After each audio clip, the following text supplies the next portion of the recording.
अस्सलाम वालेकुम 9th class. आज हम पढ़ रहे हैं सेल ऑर्गेनेलीज। पहली ऑर्गेनेली हमने पढ़ ली हुई है जो कि थी न्यूक्लियस। नंबर 1 हम पढ़ चुके हैं न्यूक्लियस, और नंबर 2 जो आज हम अगली स्टार्ट करते हैं राइबोसोम्स।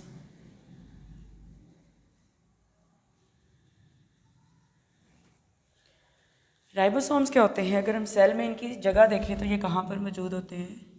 अगर ये सेल है, ये न्यूक्लियस है जो कि पढ़ चुके हैं हम, ये बाहर होता है साइटोप्लाज्म। इसी साइटोप्लाज्म में, ये साइटोप्लाज्म में, तो ये राइबोसोम्स फ्लोट कर रहे होते हैं इस साइटोप्लाज्म के साथ भी। तो ये फ्रीली भी मौजूद होते हैं और बाउंड भी होते हैं। दो तरह से ये पाए जाते हैं। एक तो ये फ्रीली साइटोप्लाज्म में मौजूद है, उसके अलावा यहाँ पर एक नेटवर्क होता है जिसे कहते हैं एंडोप्लाज्मिक रेटिकुलम। इस एंडोप्लाज्मिक रेटिकुलम के साथ हो सकता है कि ये बाउंड हुए हों। तो ये किस तरह से मौजूद होते हैं? फ्रीली भी मूव करते हैं राइबोसोम्स,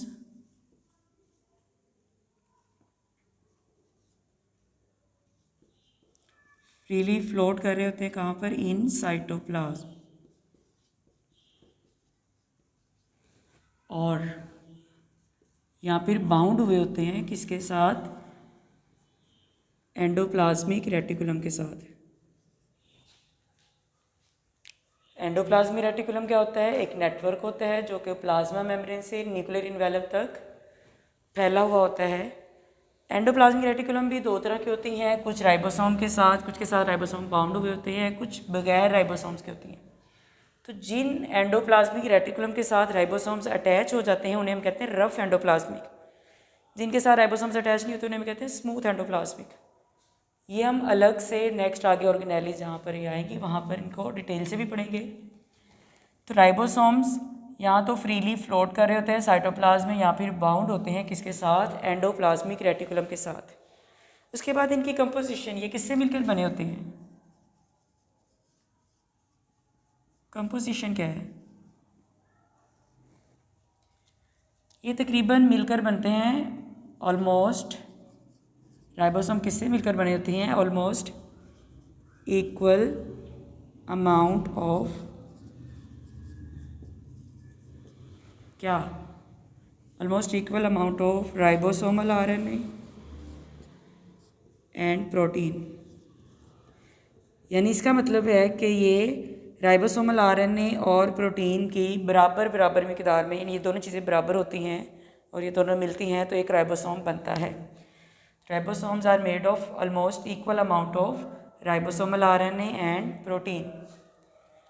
उसके अलावा जो ये राइबोसोम्स हैं इनके बाहर कोई मेम्ब्रेन नहीं होती, ये मेम्ब्रेन बाउंडेड नहीं होते हैं, कोई इनके बाहर स्पेसिफिक कोई वॉल्स नहीं है। तो इसलिए राइबोसोम्स किस किस में मौजूद होते हैं? प्रोकैरियोट्स में भी मौजूद होते हैं और यूकैरियोट्स में भी। किस किस में पाए जाते हैं ये?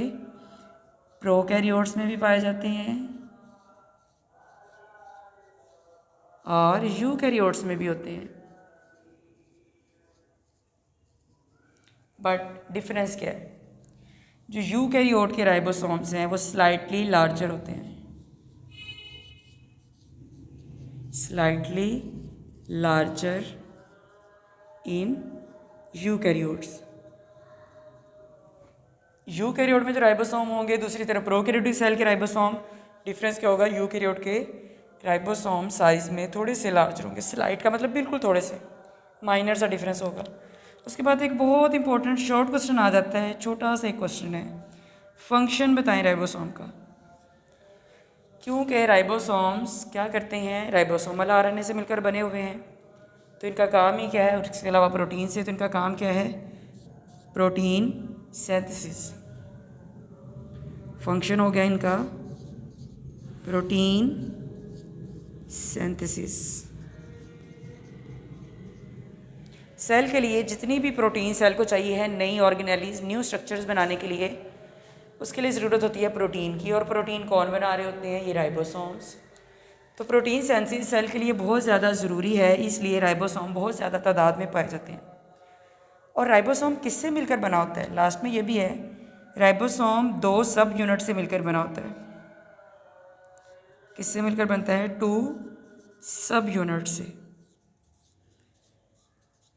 यानी एक राइबोसोम आगे से फर्दर 2 यूनिट्स होते हैं जिनसे मिलकर बनता है। एक को कहते हैं लार्जर यूनिट और एक को कहते हैं स्मॉलर सब यूनिट। जब ये काम करते हैं तो दोनों यूनिट मिलकर काम कर रहे होते हैं। जब ये काम नहीं करते हैं तो ये दोनों यूनिट्स एक दूसरे से अलग अलग हो जाते हैं। तो ये था राइबोसोम के बारे में कुछ डिटेल कि ये कहाँ पर मौजूद होते हैं, कंपोजिशन क्या है, और प्रोकैरियोट्स यूकैरियोट्स दोनों में होते हैं, और लास्ट में था इनका फंक्शन। उसके बाद नेक्स्ट ऑर्गेनेली है नंबर 3, माइटोकॉन्ड्रिया।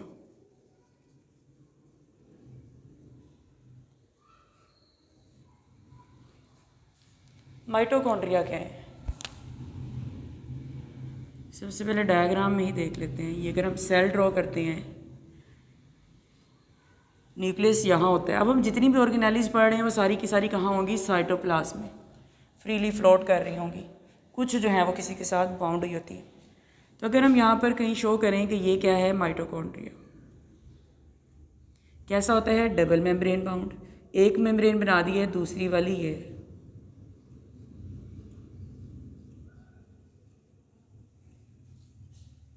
अगर हम इस माइटोकॉन्ड्रिया को थोड़ा सा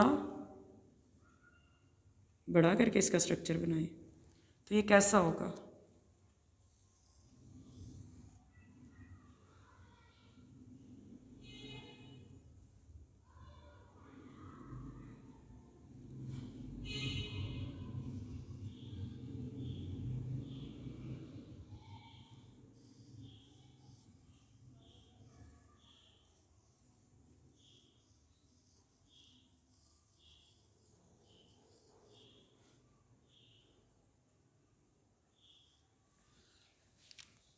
माइटोकॉन्ड्रिया कैसे होते हैं? Double membrane bound. ये कौन सी है इसकी? Outer membrane.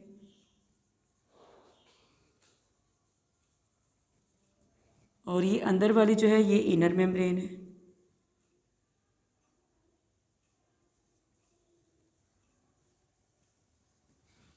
अब आउटर और इनर का डिफरेंस क्या है?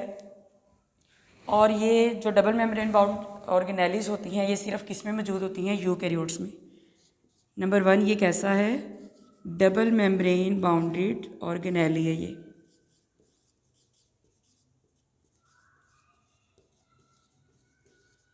और क्या इसका डिफरेंस है? ये सिर्फ यूकैरियोट्स में मौजूद होता है। जो माइटोकॉन्ड्रिया है, जब हम सेल मेम्ब्रेन पढ़कर आए थे तो हमने वहाँ पर भी बात की थी कि अगर यूकैरियोट की सेल मेम्ब्रेन होगी तो उसके अंदर और कौन कौन सी चीज़ें हैं जो बाउंड हुई होती हैं, उनमें हमने माइटोकॉन्ड्रिया का भी नाम पढ़ा था।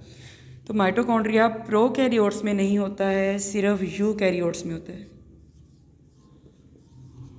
Only present in eukaryotes. उसके बाद इसके भी फंक्शन है। काम क्या करता है ये? कहाँ पे मौजूद होता है? सेल के अंदर। सेल के ऑर्गेनेली है तो ये क्या काम कर रहा है? सेल के अंदर ये क्या काम करता है? Aerobic respiration.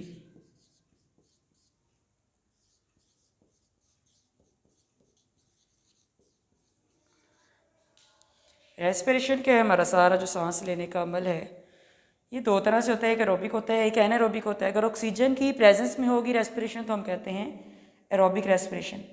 और उसके नतीजे में जो कुछ सारा कुछ बन रहा होता है सेल के अंदर, उसके लिए रिस्पॉन्सिबल कौन है? माइटोकॉन्ड्रिया।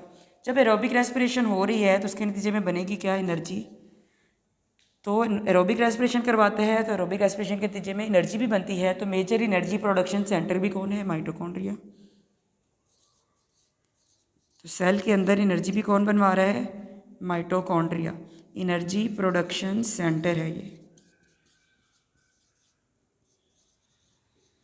इसी वजह से इसको सेल का पावर हाउस भी कहते हैं। उसके बाद इसका स्ट्रक्चर को देखें तो हमने यहाँ पर देखा है कि इसकी जो डबल मेम्ब्रेन में से आउटर मेम्ब्रेन कैसी है? स्मूथ।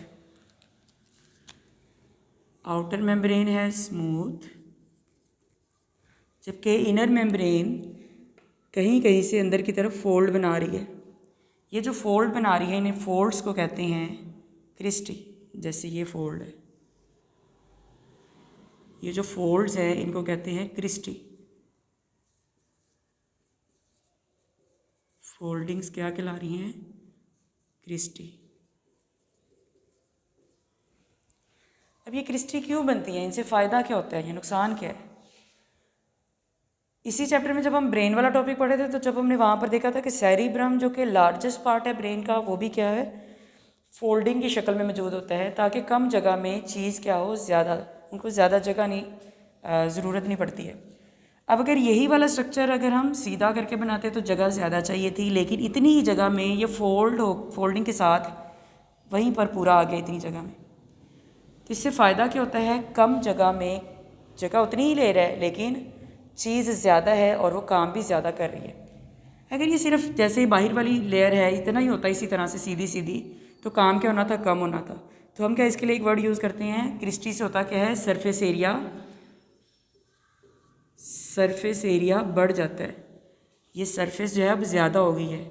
जब ये ज़्यादा हो गई है तो काम करने का भी, उनका काम भी, फंक्शन भी ज़्यादा परफॉर्म करेंगे। सरफेस एरिया हो गया है इंक्रीज़। इसके अलावा और ये बताया गया है कि जो यूकैरियोट्स, माइटोकॉन्ड्रिया तो होते हैं यूकैरियोट्स में है, जो माइटोकॉन्ड्रिया इसके पास अपने राइबोसोम्स और अपना डीएनए होता है।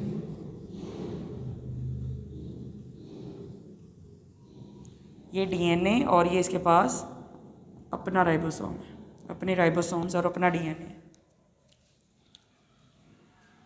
सेल के अंदर भी राइबोसोम्स हैं, उसमें अलहदा से जो डीएनए न्यूक्लियस वगैरह में मौजूद है, लेकिन माइटोकॉन्ड्रिया के पास अपना डीएनए और अपने राइबोसोम्स मौजूद होते हैं।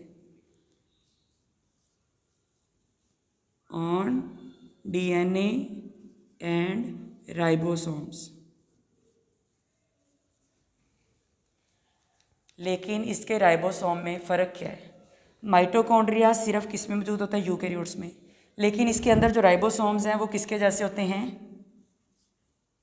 राइबोसोम हमने पीछे पढ़ा था प्रोकैरियोट्स में भी पाए जाते हैं, यूकैरियोट्स में भी होते हैं।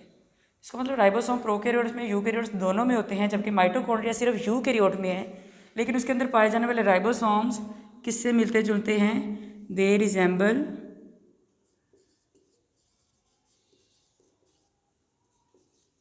To prokaryotic ribosomes. इनके राइबोसोम्स, माइटोकॉन्ड्रिया के राइबोसोम्स प्रोकैरियोटिक राइबोसोम्स जैसे होते हैं। तो ऑर्गेनेलिस कौन कौन सी देखी आज, राइबोसोम पढ़ ली है पूरी डिटेल से, और माइटोकॉन्ड्रिया। यहाँ पर ये एक शॉर्ट क्वेश्चन आता है, क्रिस्टी क्या है। तो क्रिस्टी क्या चीज़ है, ये जो फोल्ड्स बन रहे हैं ये सारे फोल्ड, और इससे फ़ायदा क्या होता है, सरफेस एरिया इंक्रीज़ हो जाता है।